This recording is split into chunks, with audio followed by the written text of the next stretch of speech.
গল্প বনফুল। লেখা নূপুর ইসলাম। পর্ব 14।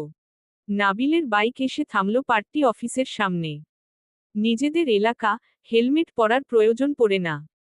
অবশ্য এমনিতেও খুব একটা যে পড়ে তেমন না।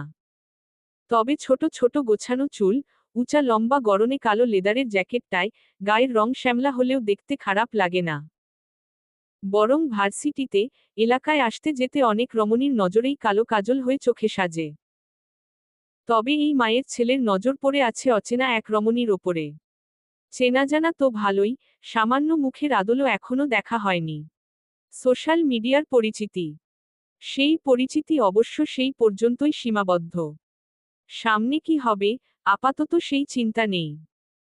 বরং বাইক, ভার্সিটি, এলাকা আর খালিদ ভাইয়ের দল নিয়ে তার দিনকাল যাচ্ছিল রঙিল পালতোলা নৌকার মতো হেলে দুলে ভেসে ভেসে। তবে সেই দিনের পর না খালিদ ভাইয়ের সাথে কথা হয়েছে, না পার্টি অফিসের ধারের কাছেও এসেছে। এমনকি কারো ফোন পর্যন্ত ধরেনি। আজও ধরত না। ঘুম থেকে ওঠার পর আপা এসে হাজির। নতুন না, এই বাড়ির প্রতিটা রুমে আপার বিনা দ্বিধায় আসা যাওয়ার অনুমতি আছে। আর তার রুমে সব সময়ই আছে। তাই সব সময়ের মতো এসে কোনো কাজ টাজ খুঁজে ফিরেনি, বরং পাশে বসে মাথায় হাত বুলিয়ে কোমল সুরে বলছে, খালিদ ভাইয়ের ফোন ধরিস না কেন? নাবিল শুনেই একটু চমকাল। সে ফোন ধরুক বা না ধরুক, আপার জানার কথা না। তাহলে খালিদ ভাইয়ের সাথে আপার যোগাযোগ আছে। বেশ ভালোই আছে। আর এটা ভেবেই তার মুখে অন্ধকার নেমে এলো। বিয়ে তাহলে খালিদ ভাই একা ভাঙছে না, বরং জনেই মিলেমিশে ভাঙছে। আপা সেই অন্ধকার মুখ দেখে হাসল। মাথার চুলগুলো এলোমেলো করতে করতে বলল, খালিদ ভাই এতিম মানুষ। এতিম হলেও মানুষ তার জন্মপরিচয় জানে, বাবা মায়ের নাম জানে, বংশের পরিচয় জানে, ধর্ম জানে। কিন্তু খালিদ ভাই এসবের কিছুই জানে না। আমাদের যে কাউন্সিল, তার বড় ভাই তাকে পেয়েছিল, রাস্তার পাশে। কালো পলিথিনে মোড়ানো, সারা গায়ে পিঁপড়ে মাখানো। এক কুকুর পলিথিন ধরে টানাটানি করছে। প্রথমে ভেবেছিল মরা বাচ্চা টাচ্চা কেউ ডাস্টবিনে ফেলেছে। কুকুর টেনে রাস্তায় নিয়ে এসেছে। পরে খেয়াল করতেই দেখে, কোন রকম তিরতির করে গলার নিচটা নড়ছে। সে মুখ ফিরিয়ে যেতে পারেনি। বেশ কয়েক বছর তার কাছেই ছিল। সেই নাম রেখেছিল খালিদ। তবে তার হঠাৎ মৃত্যুর পর রাখার মতো আর কেউ ছিল না। তারপর ভেসে ভেসে এখান থেকে ওখানে, ওখান থেকে ভাগ্যের এক পালাক্রমে এতিমখানায়। সে হাজার অন্যায় করুক, হাজার অপরাধ করুক, তবে আমাদের সাথে কখনো কোনো অন্যায় করেনি। বরং সব বিপদে ঢাল হয়ে দাঁড়িয়েছে। আর এটাই সত্য। তাহলে এইসব কি? নাবিলা আবার হাসল। হেসে বলল, আপাকে তাড়িয়ে দেওয়ার খুব তাড়া না? চিন্তা করিস না, আর কোনো ঝামেলা হবে না। এখন যা, পার্টি অফিসে তোদের ভাই ব্রাদাররা মিলে রাতে খিচুড়ির আয়োজন করেছে। খালিদ ভাইয়ের প্রিয়, চামচ ছাড়া হয়? নাবিল হাসল না। আপার নিষ্পাপ মুখের দিকে তাকিয়ে রইল। তবে আজ আর কোনো জোরতা সংকোচ করল না। বরং শান্ত কণ্ঠে বলল, তোমার আর খালিদ ভাইয়ের মাঝে কিছু আছে আপা? নাবিলা আগের মতোই মাথায় হাত বুলিয়ে বলল, আছে তো। ভাই বোনের সম্পর্ক। সে তোকে যেই নজরে দেখে, আমাকেও সেই নজরেই দেখে। বরং তোকে যেভাবে দেখে, আমাকে তার থেকেও বেশি দেখে। তোকে ছোট ভাইয়ের মতো মনে করে, আর আমি কোনো মনে করা টরা না। বরং বনি। রক্তের সম্পর্ক না থাক, তবুও আমি তার ছোট বোন। আর ছোট বোনের মুখের কথায় সে দুনিয়া উল্টে ফেলতে পারে। নাবিল এবার হেসে ফেলল। তার কিছুই আর বুঝতে বাকি রইল না। নাবিলা অবশ্য এবার হাসল না। সে কিছুক্ষণ শূন্যদৃষ্টিতে ভাইয়ের হাসি মাখা মুখের দিকে তাকিয়ে রইল। তার চোখের সামনে ভেসে উঠল নিজের প্রতিচ্ছবি। গায়ে মোটা রূপালি পাড়ের লাল সুতির কাপড়, গলায় গাঁদা ফুলের মালা, তার সাথে চোখে ঝিলমিল আনন্দ। সেই আনন্দ নিয়ে নাবিলা পায়ে হাত দিয়ে সালাম করতে গেল। খালিদ ভাই হাসল। হেসে মাথায় হাত রেখে বলল, আমার এই দুষ্ট রাখাল ছাড়া পৃথিবীতে কেউ নেই নাবিলা। আজ থেকে আরেকজন হলো, তুমি। তুমি শুধু আমার রাখালের রাখালিন না, আমার ছোট বোন। আর আমার ছোট বোনের কাছে একটা আবদার রইল। হাত যখন ধরেছ, যদি কখনো ছাড়ার মতো কোনো কারণ হয়, তবুও ছেড়ে যেও না নাবিলা। তুমি তার কাছে কি, তুমি নিজেও জানো না। তুমি মুখ ফেরালে সে হেসে হেসে দুনিয়া থেকে মুখ ফিরিয়ে নেবে। নাবিলা বড় একটা শ্বাস ফেলল। ফেলে চোখ সরিয়ে দাঁড়াতে দাঁড়াতে বলল, খালিদ ভাই তোর অপেক্ষা করবে। যা, ঘুরে আয়। চাইলে অপূর্ব ভাইয়াকেও নিয়ে যা। সে ঘরে একা একা বসে করবে কি? হঠাৎ অপূর্ব ভাইকে নিয়ে চিন্তার কারণ নাবিলের মাথায় এলো না। বরং মনের ক্লেশ দূর হয়ে গেছে, সে সেটাতেই খুশি। সে খুশিতে খুশি মনেই বেরিয়ে এসেছে। নভেম্বর মাস। আসরের আজান পড়তে না পড়তেই সন্ধ্যা ঘনিয়ে আসে। ঘড়ির কাঁটা 4টার আশেপাশে। তবুও মনে হয় অন্ধকার একেবারে ঘিরে ধরছে। সেই অন্ধকারের মায়া ঝেড়ে নাবিল বাইক রেখে ঝটপট এগিয়ে গেল। খালিদ নিজেও দেখে এগিয়ে এলো। এসে জড়িয়ে ধরল। তার চোখে মুখে আগের মতোই গলে যাওয়া ভাব। সেই গলে যাওয়া ভাব নিয়েই অপূর্বর দিকে তাকালো। নাবিলকে এক হাতে জড়িয়ে আরেক হাত বাড়িয়ে দিল অপূর্বর দিকে। আজ অবশ্য অপূর্ব শান্তভাবে দাঁড়িয়ে রইল না। বরং সেই প্রথম দিনের মতো এগিয়ে এসে হাত বাড়িয়ে হ্যান্ডশেক করল। করতেই খালিদ জনকেই টেনে ভেতরে নিয়ে বসাল। একজনকে দ্রুত চা আনতে পাঠালো। তার মধ্যেই অপূর্ব নাবিল দুজনেই অবাক হয়ে আরেক পাশে তাকালো। খিচুড়ি রাঁধতে চাল ডাল মেশাতে হয় ঠিক আছে, কিন্তু চাল বাদে ডাল, এলাচ, দারুচিনি, তেজপাতা আরও কি কি দেখল কে জানে। তার মধ্যে টুকরো টুকরো কুচি কুচি কাগজ। ছেলে পেলেরা সব বাদে কাগজটাই আলাদা করার চেষ্টা করছে। খালিদ দেখে নির্বিকার চিত্তে বলল, একজনকে একটু উপকার করতে বলেছিলাম। উপকার করেছে নিষ্ঠার সাথে। তবে তার সাথে এই অবকাজও করে গেছে। ভাগ্যিস চালের বস্তা ছিল না। তাহলে খবর ছিল। নাবিল হেসে ফেলল। তাদের পার্টি অফিসটা বলতে গেলে বেশ বর্ষর। একটা মোটামুটি ফ্ল্যাটের সমান। তাদের কাউন্সিলরের জায়গা।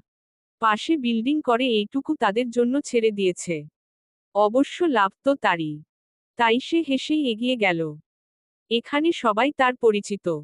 সে যেতেই খালিদ অপূর্বর দিকে তাকালো। সেই দিন ভালো করে খেয়াল করা হয়নি। তবে আজ তাকিয়ে স্বীকার করতেই হলো, এত সুন্দর পুরুষ সে জীবনে দেখেনি। ফর্সা গায়ের রং অনেকেরই হয় ঠিকই, তবে সকলের চেহারায় সেই সৌন্দর্য থাকে না। এই ছেলের মাঝে অন্য রকম দ্যুতি আছে। তাই তাকিয়েই আগের মতো গলে বলল, আপনি এসেছেন, আমি খুব খুশি হয়েছি। রাত হলে ছেলেরা আনন্দ উল্লাস করবে। রিকোয়েস্ট করছি, আপনিও থাকবেন। অপূর্বরও তার মতো হাসল, হেসে বলল, অবশ্যই। আমার সমস্যা নেই। বরং আমার নিজেরই খুব ভালো লাগবে। আমেরিকা কোথায়? ক্যালিফোর্নিয়া। আঙ্কেল আন্টি সবাই ভালো আছেন? হুম। কি করেন আপনি? বলার মতো কিছু না। তবে করার মতো অনেক ড্রিম আছে। ভালো। কতদিন আছেন? ইচ্ছে উপর ডিপেন্ড। ভালো। তবে বলতেই হবে আসাদুজ্জামান চাচার এমন ছেলে আছে, আমাদের ধারণাই ছিল না। অবশ্য তাদের বাড়ি সম্পর্কে কারোরই তেমন ধারণা নেই। আপনারও তো থাকার কথা না? হাজার ভাই হন। থাক সে সব কথা। নাবিলার খবর কি? আহারে মেয়েটা। ওহো, আপনি তো আবার জানেন না কাহিনী কি? আসলে। অপূর্ব ঝট করে উঠে দাঁড়ালো। তার চোখে মুখে কৌতূহল। তবে খালিদের দিকে না। ছেলেরা গান বাজাবে, স্পিকার সেট করার চেষ্টা করছে। অপূর্ব সেই দিকে এগোতে এগোতে বলল, সবার সব জানার তেষ্টা থাকে না, মিস্টার খালিদ। ভাই বলে সম্বোধন করলাম না। আমরা সেম এইজেরই হব। খালিদ হাসল। হেসে চেয়ারে গা এলিয়ে দিয়ে বেশ কিছুক্ষণ দুলতে দুলতে অপূর্বর দিকে তাকিয়ে রইল। যে আপাতত ছেলেদের সাথে লেগে গেছে। তাই হেসে কাগজ কলম টেনে নিতে নিতে মনে মনে বলল, আপনার জানার তেষ্টা না থাক, আমার বলার আছে, মিস্টার অপূর্ব। তাই খালিদের ডেরায় এসেছেন, না জানিয়ে তো আমি ছাড়ব না। বলেই খসখস করে নিজের মতো কিছুক্ষণ লিখল। লিখে ঝট করে উঠে দাঁড়ালো। দাঁড়িয়ে অপূর্বর পাশে গিয়ে আস্তে করে পকেটে পুরে বলল, মজার একটা জোকস। এখন না। খাওয়া দাওয়া হোক, আড্ডা, মজা হোক। তারপর আরামসে পড়বেন। সেম এইজের যখন, ভদ্রতার খোলস দেখিয়ে লাভ কি? বলেই হাঁক ছেড়ে বলল, এই স্পেশাল গেস্ট আমার। স্পেশাল আয়োজন কর। অপূর্ব রাগের মতোই হাসল। হেসে কাঁধ থেকে আস্তে করে হাত নামিয়ে দিল। দিয়ে সাউন্ড বক্সের দিকে মন দিল। বাম হাতের কাজ তার। চোখের পলকে সব সেটও করে ফেলল। নাবিলাদের বাড়িতে কিছুটা উৎসব উৎসব আমেজ বিরাজ করছে। অবশ্য সেই বিরাজে তার মা তো ভালোই, সে নিজেও নেই। যাওয়ার অনুমতি দিয়েছে, তবে নাবিলার উপর যে পুরো বিরক্ত হাবভাবেই বুঝিয়ে দিচ্ছে। সেই বোঝানাও বড় নাটকে। আজ সারাদিন তাকে কোনো কাজের ধারের কাছে যেতে দেওয়া হয়নি। নাবিলা যখনই কিছু করতে গেছে, তখনই তার মা চোখ মুখ কুঁচকে বলেছে, দিনের মেহমান। আর সুযোগ পাও না পাও, আরাম আয়েশ করো। দাদির বাড়ি, আরো কোনো জায়গা থাকলে ঘুরো। কাজ টাজের দরকার নেই। যাও, ঠিকঠাক করে সব গোছগাছ করো। নাবিলার এত হাসি পেল। তার মা তাও আবার তুমি। ছেলে মেয়েদের কখনো তিনি তুমি বলেন না। আদরের সময়ও না। তার রাগ থাক, আদর থাক, সব সময় তেজ একই রঙের, একই ঢঙের। তাই প্রথমবার মার মুখ থেকে তুমি শুনে নাবিলার কেন জানি খুব মজাই লাগল। তাই সেই রাগকে আরো কয়েক গুণ বাড়িয়ে সে স্বাভাবিকভাবেই মায়ের আশপাশ দিয়ে ঘুর ঘুর করল। এটা সেটা করার চেষ্টা করল। নাবিলার নিজেরও যাওয়ার খুব একটা তো ভালোই, কোনো ইচ্ছেই নেই। তবে নিজের জন্য কিছু তার বলতে করতে ভালো লাগে না। যা হওয়ার হোক। এই হওয়ার ভেতর যদি এই মানুষগুলো কিছুটা ভালো থাকে, তো থাকুক। তাই উৎসবের আমেজে কারো তরফ থেকেই কোনো বাড়তি ঝামেলা নেই। বরং একসাথে এভাবে কোথাও কখনো যাওয়া হয়নি। এবারেই প্রথম। তাও আবার নিজের পৈতৃক ভিটায়। একই জেলা হলেও সেটা পড়েছে উপজেলা শহরের একেবারে ভিন্ন সাইডে। নাবিলার জ্ঞান হওয়ার পর কখনো যাওয়া হয়নি। এই বাড়িতেই আসেনি, আর ওখানে যাওয়ার কথা তো আসারই কথা না। তাছাড়া তার মায়ের আবার সেই বাড়ি পছন্দ না। তিনি নিজেই গেছেন হাতে গোনা কয়েকবার। তাও বাধ্য হয়ে, অতি দরকারে। তাই সে তো দূরের কথাই। নাবিল, নোভা কারোই তেমন যাওয়া হয়নি। গ্রামের বাড়ির উদ্দেশ্যে রওনা দেবে কাল সকালে। যাওয়া আসার সব ঝামেলা বড় চাচার ঘাড়ে। বাবা আপাতত যাচ্ছে না, তবে বলেছে দোয়ায় ঠিক থাকবে। বাবার খাবার টাবারের তো ভালোই, কোনো কিছুতেই কোনো সমস্যা নেই। এলাকায় হেন কোনো দোকান নেই যার সাথে তার খাতির নেই। তাছাড়া বাইরে ঘুরে ফিরে খেয়ে দিয়ে সে অভ্যস্ত। তাই এবারের আয়োজনে আসমানি খালাও বাদ নেই। বরং তিনি বড় আয়োজন করে নিজের সব গোছগাছ করছেন। সেই গোছগাছের ফাঁকে একবার নাবিলার রুমে এলো।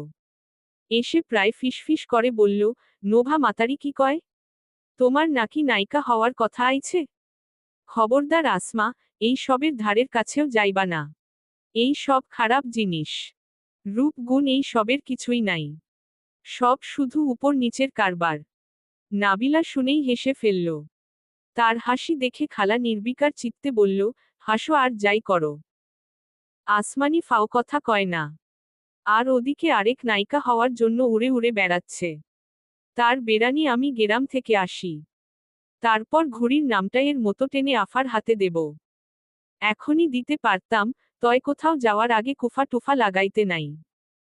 গাড়ি ঘোড়ার যাত্রা, অমঙ্গল হইব। তাই আপাতত উড়তে থাকুক। ভালো কথা, এই মাতারি করছে কি, সেইটা জানোনি? নাবিলা দুপাশে মাথা নাড়ল। মানে সে জানে না।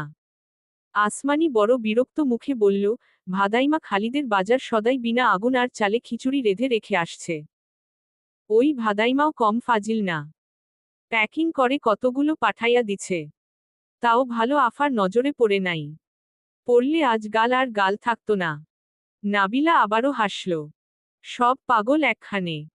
সেই হাসি, কথা টথা সেরে নাবিলা দুপুর থেকে সন্ধ্যা পর্যন্ত পড়ে পড়ে ঘুমাল। ঘুম ভাবতেই আবিষ্কার করল তার মাথায় এক হাতা তেল। পুরো মাথা জবজব করছে। দুপুরে ঘুম মানেই তার কোনো কিছু ঠিক নেই। নেই মানেই আসমানি খালার প্রাথমিক চিকিৎসা এক হাতা তেল। কোন ফাঁকে দিয়ে যায় বুঝতেই পারে না। তাই সেই তেল নিয়ে নাবিলা ফ্রেশ হল। নিজের টুকটাক গোছগাছ করল। তার গোছগাছের প্রধান সারিতে পড়ল এক গাদা বই। সেই বইটি গোছাতে গোছাতেই কোকিয়া দরজায় দাঁড়িয়ে চোখ মুখ অন্ধকার করে বলল, নোভা ঘুমে। আমি আসমানিকে নিয়ে একটু মার্কেটে যাব। শহরে তো শীত নেই। গ্রামের অবস্থা কি কে জানে। কয়েকটা গরম কাপড় কিনব। আসমানিরও নাকি লাগবে। বাড়ি ঘর সব খালি। ভালো করে দরজা লাগিয়ে বসো। আর তোমার কি কিছু লাগবে? তুমি শুনেই নাবিলা হাসল। হেসে মাথা নাড়ল। রোকেয়ার কালো মুখ আরো কালো করে বলল, হাসছ কেন? কিছু না, তোমরা যাও। তাড়াতাড়ি এসো। কোকিয়া আসমানিকে নিয়ে বেরিয়ে গেল। যেতেই নাবিলা নিজের মতো টুকটুক করে পুরো ঘর গোছালো। মাগরিবের আজানের আগেই চাচা বেরিয়ে যায়, আজও গেছে। তার রুমও গোছালো, এলোমেলো কাপড় গুছিয়ে ড্রয়ারে রাখলো, নোংরা কাপড় ঝুড়িতে রাখলো। ব্যাগ ট্যাগ বড় চাচা এখনো গোছায়নি, সে ব্যাগসহ নেওয়ার মতো সবকিছু খাটের সাইডে গুছিয়ে রাখল। যেন এসেই যা যা নেবে দেখে গুছিয়ে নিতে পারে। সব কিছু গোছগাছ করলেও অপূর্বর রুমের দিকে ফিরেও তাকালো না। বরং নোভার রুমে গিয়ে জানালা লাগালো, পর্দা টানল, সন্ধ্যার সময় মৃদু আলো জ্বালিয়ে দিল। রাতে ঘুমায়নি, আবার সকালে উঠেই দৌড়ে ভার্সিটিতে গেছে। এখন দিন দুনিয়া ভুলে ঘুমাচ্ছে। সারা রাত এবার বসে থাকো। অবশ্য এই মেয়ে বসে থাকবে না। তার রুমে গিয়ে ঘাপটি মারবে। কি করবে না করবে বলে বলে তার মাথা ঘুরিয়ে ফেলবে। ঠিক তখনই কলিং বেল বাজল। নাবিলা সব সময় যা করে তাই করল। মনিটরের সামনে দাঁড়ালো। যা ভেবেছে তাই। অপূর্ব দাঁড়িয়ে আছে। হাত পকেটে পুরে। সোজা বুকটা টানটান করে। চোখ মুখ শান্ত। নাবিলা একটু হাসল। অবশ্য খুবই ক্ষীণ। হেসে স্বাভাবিকভাবেই দরজা খুলল। খুলে সাইড হয়ে দাঁড়ালো। অপূর্ব ভেতরে এলো স্বাভাবিকভাবেই। তবে প্রতিদিনের মতো জুতো জায়গামতো রাখল না। দরজার সামনেই খুলল। খুলে ভেতরে যেতে যেতে বলল, আমি এখনই বেরিয়ে যাব, ক্যামেরা নিতে এসেছি। নাবিল আমার ফিরতে ফিরতে একটু রাত হবে। নাবিলা কিছু বলল না। বরং দরজা আস্তে করে চাপিয়ে নিজের রুমের দিকে গেল। সে অবশ্য পেছনে ফিরে দেখেনি। নিজের মতো রুমে এসে মোবাইলটা হাতে নেবে। তখনই লাইট অফ হয়ে গেল। নাবিলা চমকে পেছনে ফিরল। ড্রয়িং রুমের বাতি ঝালানো। সে আলো তার রুমের দরজা পর্যন্ত এসেছে। সেই দরজার আলো আড়াল করে অপূর্ব দাঁড়িয়ে আছে। আগের মতোই হাত পকেটে পুরে। সেই হাত পকেটে পুরেই ধীরে ধীরে এগোলো। নাবিলা নড়ল না, পেছনেও হাঁটল না। আগের মতো আগের জায়গায় সোজা দাঁড়িয়ে রইল। অপূর্ব থামল একেবারে নাবিলার সামনে। নোভা নাবিলের মতো নাবিলা অত লম্বা হয়নি। সে হয়েছে দাদির মতো। তাই নাবিলের কাছে আপা যেমন ছোট্ট পাখির ছানার মতো। অপূর্বর সামনেও ঠিক সেই রকমই মনে হলো। আর এই মনে হওয়া নিয়ে নাবিলার মনে একসময় বড়ই আফসোস ছিল। তার মামাতো বোনরা প্রায় সময় দুষ্টুমি করে বলতো, তোকে টুকিয়ে এনেছে। দেখিস না, নোভা নাবিল, ফুপু ফুপা সবাই কত লম্বা। আর তুই লিলিপুট। তখন এত রাগ হতো। এখন অবশ্য তেমন কিছুই নেই। তবুও কেন জানি আজ বড়ই বিরক্তই লাগলো। সেই বিরক্তি নিয়ে বলল, আশা করি চাচার নাম বদনাম করবেন না। সবাইকে নিজের মতো ভাবার কারণ কি? কোনো কারণ নেই। থ্যাংক ইউ বলে এক পকেট থেকে হাত বের করে নাবিলার মাথার উপর রাখল। হাতে টুকরো টুকরো কাগজ মুঠো করা। সেই কাগজ নাবিলার উপর ছড়িয়ে দিতে দিতে বলল, অপূর্বকে বোঝার মতো বুদ্ধি তোমার নেই মেয়ে। তাই যেইটুকু ব্রেইন সহি সালামত আছে, সেইটুকু যত্ন করে তুলে রাখো। এইটুকুও গেলে এত কাহিনী করবে কি করে? বলেই আরেকটু ঝুঁকে নিচু হলো। তারপর বলল, অপূর্বর এত খারাপ দিনও আসেনি জলে যাওয়া কয়লার পেছনে পড়বে। তাই নিশ্চিন্তে থাকো দাকল গার্ল। বলেই অপূর্ব বেরিয়ে গেল। নাবিলা এতক্ষণ খিচে থাকা শ্বাস ফেলল। ফেলার দেরি, অপূর্বর আবার ফিরে আসতে দেরি হলো না। কেননা, এবার সে ধীরে ধীরে আসেনি, এক ঝটকায় এসেছে।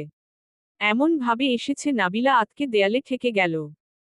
অপূর্ব সেই ঠেকে যাওয়া শরীরের এক সাইডে এক থাবায় হাত রেখে বলল, আমি কোনো ভালো ছেলে না নাবিলা। কোনো ন্যায় নীতিও নেই। আমার একটাই নীতি।